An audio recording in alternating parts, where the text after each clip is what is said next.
ಅನುವಾದದ ಬಗ್ಗೆ ಜನಸಾಮಾನ್ಯರು ಕೂಡ ಅನುವಾದವನ್ನ ಓದ್ತಾ ಇರ್ತಾರೆ, ಅನುವಾದದ ಕೃತಿಗಳನ್ನು ಓದಿ ಸಂತೋಷ ಪಡ್ತಾ ಇರ್ತಾರೆ. ಆದರೆ ಅನುವಾದ ಒಂದು ಪ್ರಕ್ರಿಯೆಯ ಬಗ್ಗೆ ಒಂದು ಕಡೆ ಅಜ್ಞಾನ ಇದೆ, ಇನ್ನೊಂದು ಕಡೆ ಜ್ಞಾನ ಇರುವವರಿಗೆ ತಾತ್ಸಾರ ಇದೆ. ಈ ಒಂದು ವಿಷಯವನ್ನ ಮನಸ್ಸಿನಲ್ಲಿ ಇಟ್ಟುಕೊಂಡು ನಾನು ಈ ಅನುವಾದದ ಬಗ್ಗೆ ಒಂದಷ್ಟು ಕೆಲಸ ಮಾಡಿದವಳು ಈ ಕ್ಷೇತ್ರದಲ್ಲಿ ಅನ್ನುವ ಕಾರಣಕ್ಕೆ ನನ್ನ ಕೆಲವು ಅನುಭವಗಳನ್ನ ಇಲ್ಲಿ ಹೇಳಲಿಕ್ಕೆ ಇಷ್ಟಪಡ್ತೇನೆ. ನಿಕೇತನ ಅವರು ಹೇಳಿದ್ರು, ಸಾಹಿತ್ಯ ಯಾಕೆ ಬೇಕು, ಓದಿ ಯಾಕೆ ಬೇಕು. ಜಾನಪದ ಬದುಕಿನ ಬಗ್ಗೆ ಕೂಡ ಹೇಳಿದ್ರು. ಪುಸ್ತಕದ ಓದು ಇಲ್ಲದೆ ಸಾಹಿತ್ಯವನ್ನ ಅರ್ಥ ಮಾಡಿಕೊಂಡು ಬೆಳೆದವರು ನಮ್ಮ ಹಿಂದಿನ ಹಿರಿಯರು ಇದ್ದಾರೆ. ಮನುಷ್ಯನನ್ನ ಅರ್ಥ ಮಾಡ್ಕೊಳ್ಬೇಕಿದ್ರೆ, ಬದುಕನ್ನ ಅರ್ಥ ಮಾಡ್ಕೊಳ್ಬೇಕಿದ್ರೆ ನಾವು ಹೇಗೆ ಬದುಕಬೇಕು, ಮನುಷ್ಯ ಸಂಬಂಧಗಳು ಹೇಗಿರ್ಬೇಕು, ಜೀವನದಲ್ಲಿ ಆಸಕ್ತಿಯನ್ನ ಹೇಗೆ ಬೆಳೆಸ್ಕೊಳ್ಬೇಕು, ಜೀವನದಲ್ಲಿ ನಿರಾಸಕ್ತಿಯನ್ನ ಯಾಕೆ ತಾಳಬಾರದು, ನಾವು ಹೇಗೆ ಬದುಕಬೇಕು, ಹೇಗಿರ್ಬೇಕು, ಹೇಗಿರ್ಬಾರ್ದು, ಈ ಎಲ್ಲ ವಿಚಾರಗಳನ್ನ ನಮಗೆ ಸಾಹಿತ್ಯ ಹೇಳಿಕೊಡುತ್ತೆ.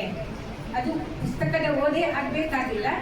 ಮೇಡಮ್ ಹೇಳಿದ್ದು ಅನುಭವದ ಮೂಲಕ ಕೂಡ, ಅವಲೋಕನದ ಮೂಲಕ ಕೂಡ, ಜೀವನದ ಅವಲೋಕನದ ಮೂಲಕ ಕೂಡ ನಾವು ಸಾಹಿತ್ಯವನ್ನ ತಿಳ್ಕೊಳ್ಬಹುದು.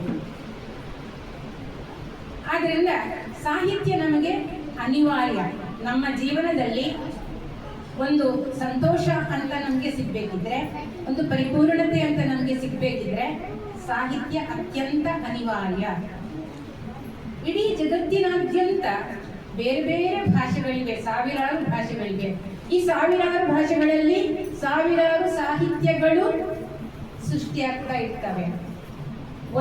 ಜಗತ್ತಿನ ಒಂದು ಮೂಲೆಯ ಸಾಹಿತ್ಯ, ಒಂದು ಮೂಲೆಯಲ್ಲಿರುವ ಲೇಖಕ ಬರೆದ ಹಾಗೆ ಇನ್ನೊಂದು ಮೂಲೆಯಲ್ಲಿರುವ ಲೇಖಕ ಬರೀಲಿಕ್ಕೆ ಸಾಧ್ಯ ಇಲ್ಲ. ಯಾಕಂದ್ರೆ ಅದು ವ್ಯಕ್ತಿಗೆ ಭಿನ್ನವಾಗ್ತಾ ಹೋಗುತ್ತೆ. ಅನುಭವ ಅನ್ನೋದು ಮತ್ತು ಅದರ ಅಭಿವ್ಯಕ್ತಿ ಅನ್ನೋದು ಕೂಡ ತುಂಬಾ ಬೇರೆ ಬೇರೆ ಆಗಿರ್ತವೆ ಬೇರೆ ಬೇರೆ ಭಾಷೆಗಳಲ್ಲಿ. ಆದ್ರಿಂದ ನಾವು ಕನ್ನಡ ಸಾಹಿತ್ಯವನ್ನು ಮಾತ್ರ ಓದ್ತೀವಿ, ಅದರ ಮೂಲಕ ನಾವು ಪರಿಪೂರ್ಣರಾಗ್ತೀವಿ, ಸಮಗ್ರ ಬದುಕನ್ನು ತಿಳ್ಕೊಳ್ತೀವಿ ಅಂತ ಹೇಳಿದ್ರೆ ಇಲ್ಲ, ಅದು ಆಂಶಿಕ ಅಷ್ಟೇ. ಕನ್ನಡ ಮಾತ್ರ ನಾವು ಓದಿದ್ರೆ, ಕನ್ನಡದ ಸಾಹಿತ್ಯ ಮಾತ್ರ ನಾವು ಓದಿದ್ರೆ ಅದು ಅಪರಿಪೂರ್ಣ ಆಗುತ್ತೆ.